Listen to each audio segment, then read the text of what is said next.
I was sitting around. We had published a story about history of the Los Angeles Police Department, or certain aspects of it. And I'm sitting there, and I get a phone call. This is 1992. Okay, this is a long time.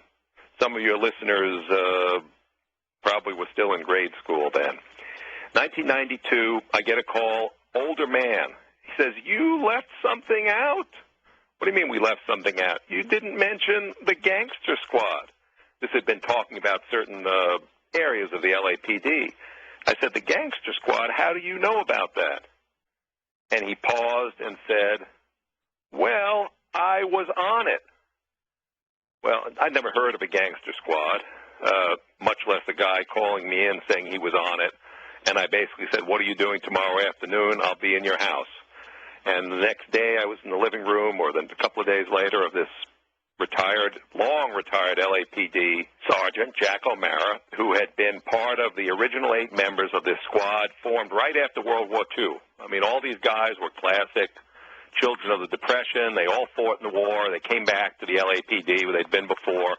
And they got recruited to this very secretive squad, almost like Mission Impossible. You do not exist. If you get caught, you're on your own.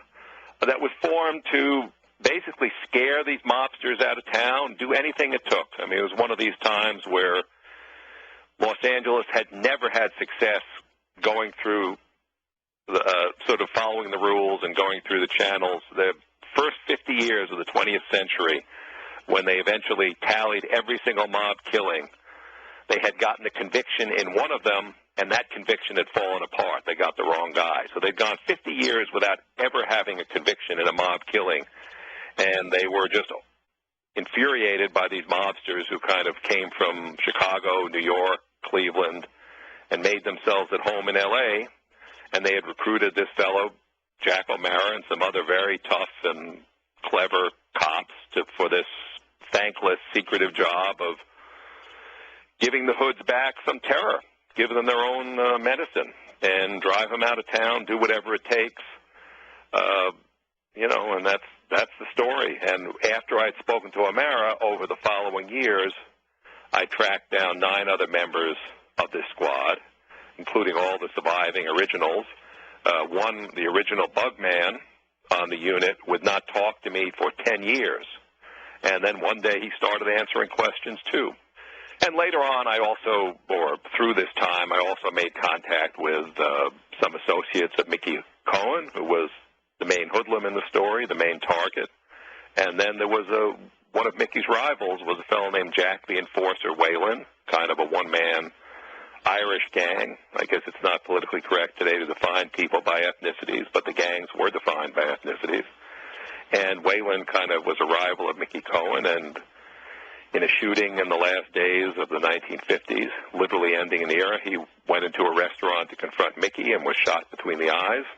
That's kind of the culmination of many, many years of attempts by the gangster squad to nail Mickey Cohen, and it all comes to a head with the shooting. Anyway, I also found relatives of his who were willing to talk about his side of things.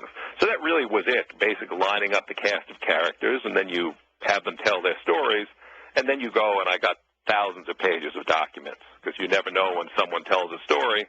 It may be a great story. Is it true? And you try to check that out by getting other witnesses to attest to it and get every single document you could get your hands on. Probation reports, death certificates, grand jury testimony, and after 50, 60 years, you have to dig these things out of very dusty, musty, murky archives and hope you can get some. But I found war letters written by some of these characters. I found handwritten letters by a mobster and his family to a judge, family pictures.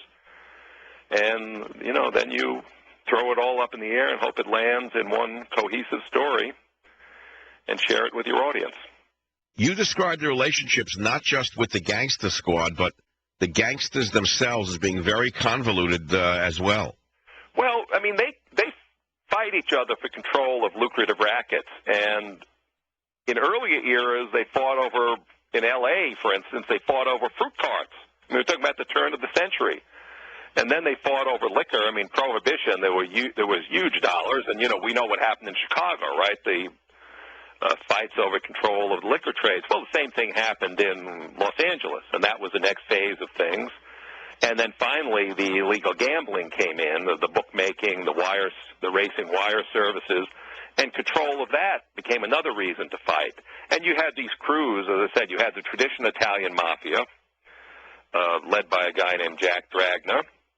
You had Mickey Cohen, who was a former boxer, and he had met the Capones when he lived and boxed out of the Midwest. But he was originally born in Brooklyn, and he'd spent some time in L.A. And he was an associate of Bugsy Siegel. He came to L.A. as Bugsy's kind of gopher and muscle man, and then worked his way up. And when Bugsy was murdered, while reading the Los Angeles Times, by the way, Mickey became the chief rival of Jack Dragna for control of the rackets in Los Angeles. But Mickey, interestingly enough, was, say that dumb hoodlum. I say dumb in a certain sense. Most hoodlums and crooks are dumb, of course. But he was stupid in the sense that many of the gangsters in history have had at least enough brains to know you don't wave for attention. You don't say, looky, looky, here I am, here's what I'm doing. You don't parade around. You may parade around, but you don't invite the columnists and the gossip people and the Hollywood people to dine with you all over the Sunset Strip. Well, Al Capone did that a little bit. He loved being the public personality. More recently, in our times, John Gotti was that way, right? He loved the Dapper Don business and getting the attention and wearing the clothes. Well, Mickey Cohen in L.A. was that in spades. He would ride around with they called them the Seven Dwarves, were his crew, and they'd ride in this caravan of Cadillacs, and every night they'd be out on the Sunset Strip. So he waved for attention, and he became the sort of target of the gangster squad. Mickey so flaunted what he did, and not only was that stupid, but Mickey would taunt the police. He called this squad the Stupidity Squad. He called the police chief of Los Angeles, who became one of the famous figures in law enforcement, Chief Parker, called him a degenerate. Then the head of this unit in the 50s was a fellow who went on to be head of security for the NFL, Captain Hamilton. He called him a degenerate, too. You don't go out in public and call the guys who control an army that can come get you. You don't call them degenerates in public. But he did, so the war was on. Well, this is a fascinating story. Can you stay with us through the break? I will be delighted to stay on, Michael.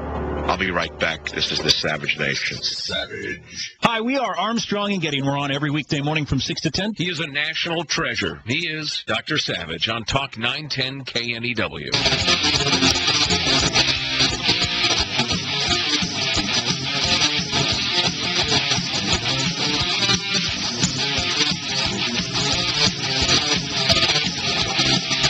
We're back with Paul Lieberman from the LA Times talking about his series of stories covering the gangster squad that stopped the penetration of organized crime into Los Angeles when cops could be cops. So how successful was the LAPD's gangster squad? Well, let me tell you some of the things they did, which is what's interesting. As I told you before, they went, when they tallied it up, it was shocking. They had not gotten a conviction in a mob killing in 50, 60 years. Not one that stuck. So what they did is, they resorted to other means. They would take the hoodlums up in the hills, and one of my cops would put a gun in the ear of these guys and tell them this isn't Cleveland, this isn't Detroit, this isn't New York, this isn't Chicago, and maybe you want to go back home. And then I loved the line. He'd stick a gun, and he'd ask him, what did you say? Well, maybe I said, do you want to sneeze? Do you feel a sneeze coming on, a real loud sneeze? And this would be at night up in the hills, and the idea was maybe that would convince the guy to go back home. With Jack Dragna, who was the head of the Italian mafia, he was unlike Mickey. He kept to himself and didn't draw attention to himself. And they never could. They couldn't get bugs close to him.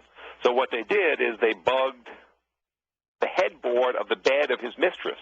He had a mistress. They broke into her apartment, stuck a bug right in the sun pattern. She had a sunburst pattern in her headboard, put the bug right in the sun, drilled a hole back in,